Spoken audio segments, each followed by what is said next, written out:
Have you ever locked eyes with something that didn't belong to this world? Jeremiah Vaughn has, and he swears it looked back at him, not like an animal, but like it understood him. He was deep in a remote wildlife preserve in Alaska. A full-grown grizzly, half a ton of raw power, was tearing through the woods. Then, something stepped out, 9 feet tall. Not a bear, not a man, just darkness. And it came to kill. I've spent 6 months investigating a series of disappearances around Katmai National Park, and there's one terrifying pattern no one talks about until now. In this video you'll see declassified ranger reports never released to the public, why locals call it the zone that doesn't belong, and the footprint that biologists refuse to identify. Jeremiah, 34, a backcountry survival guide, survived the encounter in 2021. He hasn't set foot in those woods since, but his camera, it caught everything. Skip this video and you'll miss one of the few surviving pieces of evidence before it disappears for good. Even the fire seemed uncertain, its flames weak, flickering as though they feared to stretch too far into the night. Shadows danced in impossible directions, cast by a light that felt reluctant to exist. In that quiet, something was wrong. Not loud, not sudden, just off. Like a heartbeat you don't recognize as your own. The branches snapped in rhythm, perfectly spaced. Too perfect. As if something was matching your breath. But you weren't the one breathing. There were no scurrying animals, no startled birds. There was only that pressing silence, the kind that makes you feel like the forest is holding its breath, watching. Maps turned into lies. Stars shifted, or seemed to, and when people came back, if they came back, it was always with wounds too precise, cut clean, not torn, examined, not attacked, always with a second set of footprints in the mud. Bigger, farther spaced, ending inches from where they had stood. That's what brought Jeremiah Vaughn back here. For the hunt, yes, but also for the thrill of conquering myth. A decorated Army scout with 15 years of field and hunt behind him, he didn't scare easy. Dry Hollow Ridge had been his yearly pilgrimage, thick with wildlife, infamous for its grizzlies, and curiously green despite lacking any moving water. The native elders warned of ancient presence, something old that hated being looked at. But Jeremiah had laughed, like many before him, at stories meant to keep people away from the best hunting ground in Alaska. That third morning he left before dawn. He moved like the woods were his home. Compass steady, gear silent. He knew the forest, knew where the bull moose should cross the rocky clearing. It should have been routine. Follow the call. Get the shot. Drag the meat out. Then he saw the grizzly, 800 pounds of muscle and instinct, dragging a fresh kill. It didn't scare him. What scared him was how the bear acted. Not like a predator feeding, but like prey trying not to be seen. And then, the trees opened. It stepped out, not crawling or slinking, but walking, upright, 9 feet easy. Shoulders like steel drums, limbs matted in jet-black hair. The dawn caught it just enough to show shape. Bipedal, humanoid, but wrong, not just big. Designed. Then came the moment Jeremiah never talks about without pausing. Grizzly, sensing it too, made a choice. It charged. Full force, roaring, with a sound that didn't belong in any animal, but also didn't belong to us. Something ancient, low, deep, like the mountain itself had groaned. They collided, and if you're still imagining a bear as the apex predator in this story, you're about to feel that idea tear in half. Let me tell you what happened next. Jeremiah Vaughn wasn't looking for legends. He wasn't chasing ghosts or cryptids or anything with claws that didn't belong on a wildlife registry. He was after moose. That was it. Same time every year. Same stretch of Alaskan wilderness. Dry Hollow Ridge. A place so isolated and quiet, even the locals avoided talking about it. The name came not from drought, but from something stranger. A vast forest thick with green yet utterly devoid of running water. No streams, no creeks, no trickle of melt even in spring.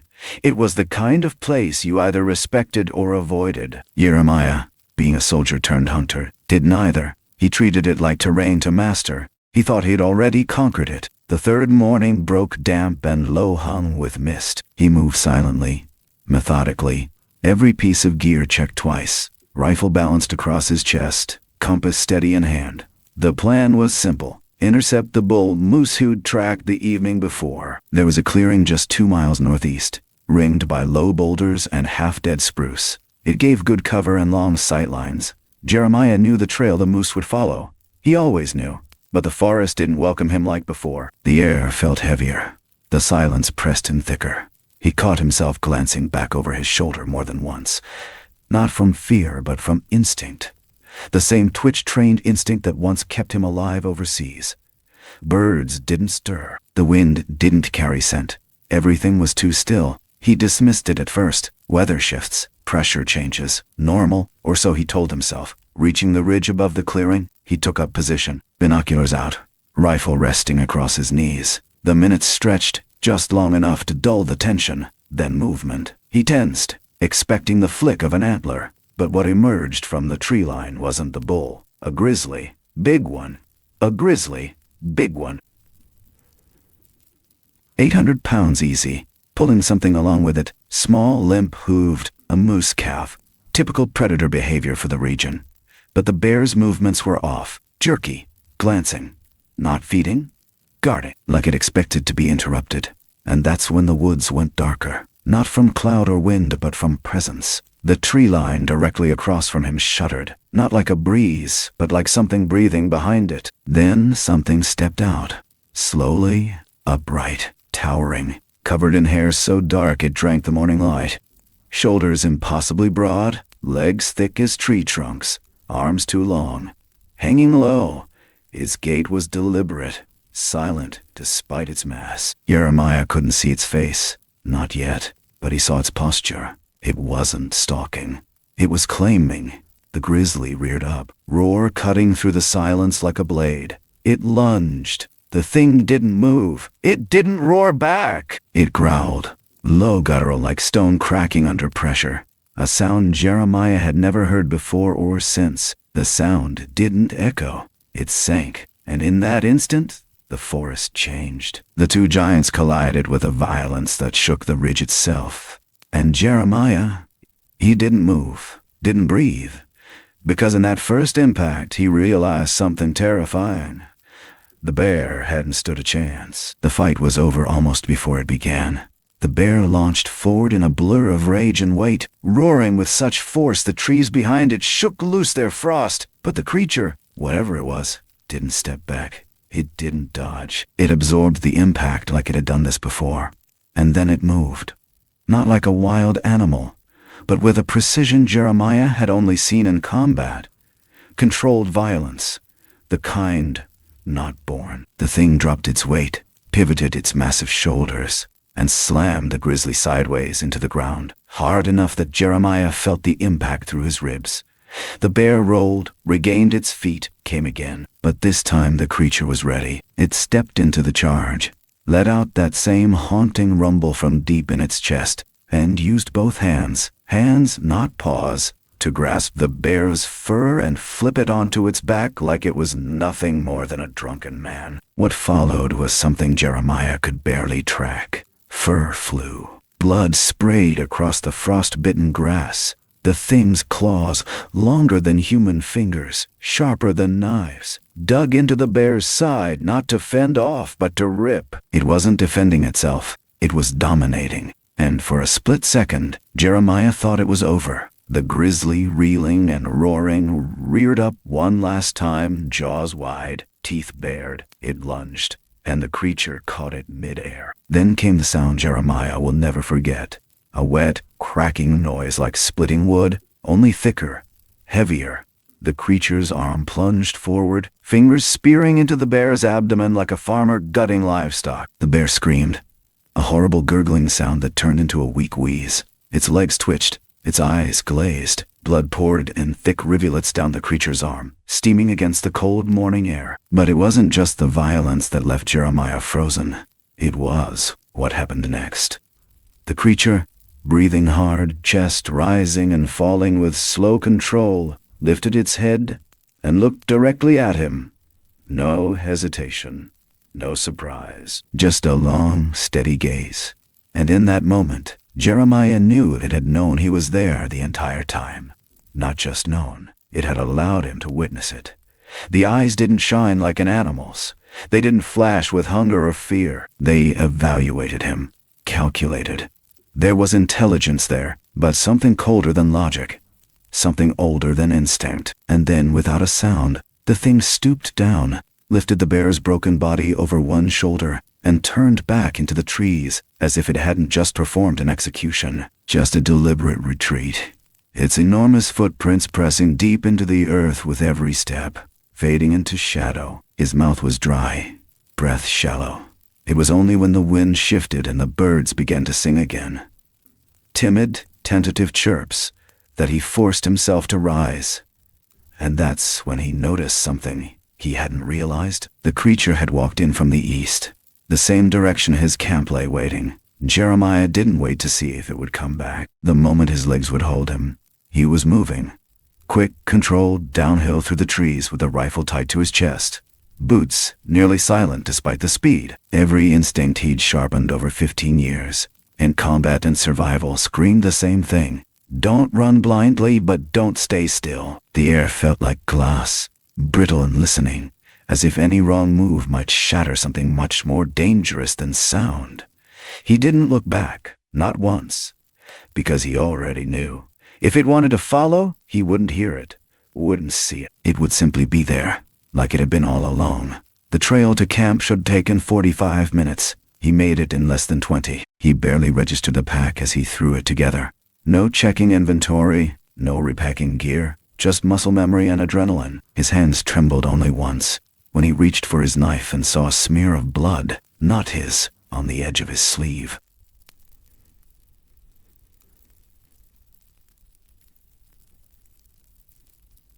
It wasn't fresh. It was thick and dark, already drying, and he hadn't even noticed it until then. That's when it hit him. He'd been closer than he thought, maybe much closer. He didn't break camp. He abandoned it. No fire, no sign, no trace. Just one man, moving fast and quiet through terrain he used to know by heart, but now questioned at every turn. The compass shook in his grip. The terrain didn't line up quite right. Landmarks felt wrong. Familiar trees seemed taller, or moved. It was like the forest had shifted in his absence, tilted just slightly towards something else. He never said it aloud, but later he'd admit something had changed the woods after that thing walked through them. As night threatened the horizon, Jeremiah kept walking, pushing harder than he had in years, forcing his legs through miles of brush with the grim resolve of a man who understood. Sleep meant vulnerability. Fire meant exposure. Pausing meant offering yourself, and he wasn't ready to be offered. Not to whatever that was, not after it looked at him. Sometime past midnight, muscles shot and lungs raw, he reached the logging road and flagged down a passing utility vehicle by sheer luck and sheer desperation. The driver, a local contractor, said Jeremiah, looked like he'd come down from the mountain with the devil on his back. Jeremiah didn't disagree. He didn't say much at all. Not on the ride, not that night, not for years. And yet, even after he left the ridge behind, even after his boots touched pavement and his gear was stored and locked away, the feeling didn't leave him. That presence, that look, not threat, not hunger, something colder. It hadn't just seen him, it had studied him and let him go, not out of mercy, but perhaps permission. It would be 8 more years before he spoke of it again, and even then, only as a whisper, under a username no one could trace. But someone else had been there. Someone who read his account and replied with one line that Jeremiah never forgot. I saw it too. And it didn't want the bear. The username Jeremiah used was clean. Burner email, private forum, no photos. Just words. Just memory. The post was long, written plainly, but with a weight in every sentence. Like each paragraph had to be forced out of a place he'd locked up for years. He didn't try to convince. He didn't ask for belief. He simply said what happened, that he saw a grizzly killed in under 2 minutes, that the thing that did it walked like a man but wasn't one, that it looked at him and made a choice not to finish what it started. He ended it with a warning. One line in all caps. buried beneath the recounting like a buried tripwire. Stay out of Dry Hollow. And for a while, that was it. A handful of replies, some curiosity, some mockery, a few jokers tossing around Bigfoot memes. But it wasn't until a user with a 4-year-old account and no prior posts sent a direct message that things shifted. No greeting, no aim, just a single sentence. I left there with 3 puncture wounds in my side, and no memory of how I got them. Jeremiah didn't respond immediately. He stared at that message for a long time, hands hovering over the keyboard, like pressing a key might open something worse than just conversation. When he finally replied, it was cautious, military simple. Location? The answer came fast. East slope, just below tree line, 2 years ago. No sound, no birds. Only static in my head like a radio tuned wrong. And then the photos came. Blurry, night framed, something massive moving between tree trunks. I shined too high off the ground. One frame caught a hand against a tree. Wide, thick-fingered with what looked like claws. No costume could fake the depth of that grip. No digital trick could recreate the shadow's weight. It wasn't clear, but it was enough. That's when Jeremiah understood this was an isolated event. He wasn't alone, and the thing he saw hadn't just passed through Dry Hollow. It lived there, it watched, and had been seen before, possibly many times. But here's where the story sharpens into something colder. 3 weeks after sharing that message chain, the other user went silent. Profile gone. Posts deleted. Not disabled. Wiped. The admin claimed the account was voluntarily closed. But Jeremiah had seen the final message before it vanished. Just 6 words. It stood outside my tent again. And the timestamp? 3:47 a.m. That was the same hour, exact to the minute, Jeremiah had written down in his old field notebook. The moment he first felt eyes on him from the tree line. That's when he realized it wasn't a warning had been given that day in the clearing. It wasn't mercy. It was an introduction. Jeremiah never went back. Not to Dry Hollow. Not to any forest that dipped too far into silence. He sold his long rifle, gave his hunting gear to his brother, and told people he was done with the cold. Said his knees couldn't take the slope anymore. But that wasn't the reason. Not even close. The truth stuck under his skin like a splinter too deep to dig out. It came back in dreams, in stretches of silence too still for comfort. Sometimes in the early morning, just before light, he'd swear the shadows in his backyard stretched a little too far west. Years passed, but the feeling didn't. If anything, it thickened, grew teeth. Not fear. Jeremiah wasn't the type to scare easy, but a kind of reverence. The understanding that something out there wasn't just wild. It was watching, choosing. And once it saw you, it didn't unsee you. Ignore the articles online, the fringe researchers, the late-night radio interviews with whispering voices and static in the background. But one night, scrolling past another forgettable headline, he saw a photo, blurry, zoomed in. A clearing, frost on the ground. And just behind a stand of trees, barely visible, a shape, tall, broad, mid-step, the tilt of the head. He knew that shape.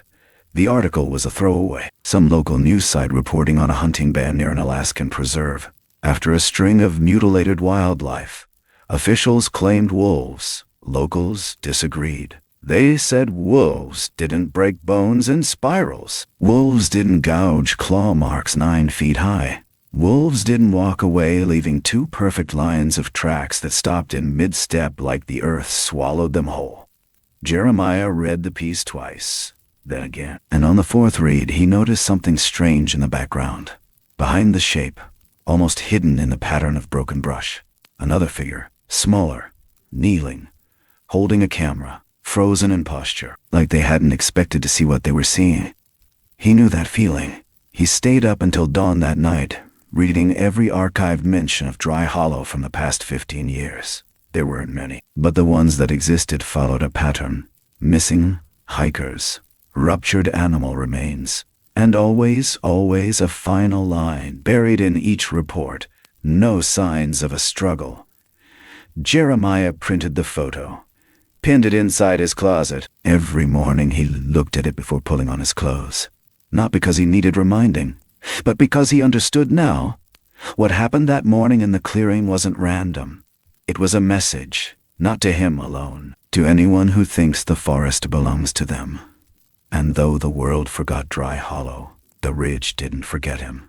Every now and then, when the wind shifts the right way, he swears he can smell that same morning frost, thick, metallic, waiting, and just beneath it, something older, still watching. So now you've heard it, not from the mouths of cryptid hunters or documentary narrators with staged reenactments, but from a man who never wanted to speak again, a man who never asked to see what he saw. Jeremiah Vaughn didn't stumble into myth. He didn't want to believe in monsters. He believed in steel, in skill, in structure. But belief has no say in what watches us when we walk too deep into places that don't want us there. What he saw wasn't chaos. It wasn't madness. It was deliberate, surgical. It didn't maul. It opened. It didn't flee. It stared. And somehow that stare cut deeper than any claw ever could, because it didn't say, "I will kill you." It said, "I let you live." And the question that remains is why? Why him? Why spare one man in the clearing and not the others who have gone missing? Was it chance? Respect? Curiosity? Or was it warning? He was marked in a way, not visibly, not by scar or scratch, but by memory. And once you're marked, that forest never quite lets go. Others might joke. Authorities might dismiss. But those who felt it, the silence that thickens like oil, the shift in shadows, the way sound dies in the trees, they know, not because they read it online, because they walked through something alive, not animal, not human, something else. And maybe Dry Hollow Ridge is just one name for it. Maybe it's not alone. So now I ask you, have you ever been deep in the woods, alone, and felt like something was just behind you, not chasing, not hiding, just watching? Have you ever found prints too large, too far spaced, that ended in the middle of a clearing, without a single exit trail? Have you ever thought, for even a second, that what we call wilderness might not be empty, but occupied? If you have, then maybe you've been seen too. And if that's the case, maybe it's not finished with you either. We're listening. Tell us what you've seen. Some places were never meant to be conquered. They were never meant to be charted, claimed, or reduced to lines on a map. There are corners of this world that exist not for us, but in spite of us. Places where silence speaks louder than sound, where the trees remember more than we do, and where the air itself seems to carry memory. In those spaces, the rules we understand, of nature, of reason, of safety, begin to slip. And all that's left is presence. Not ours. Theirs. It's easy to believe that if we can't name something, it isn't real. That if we don't understand it, it must be a story.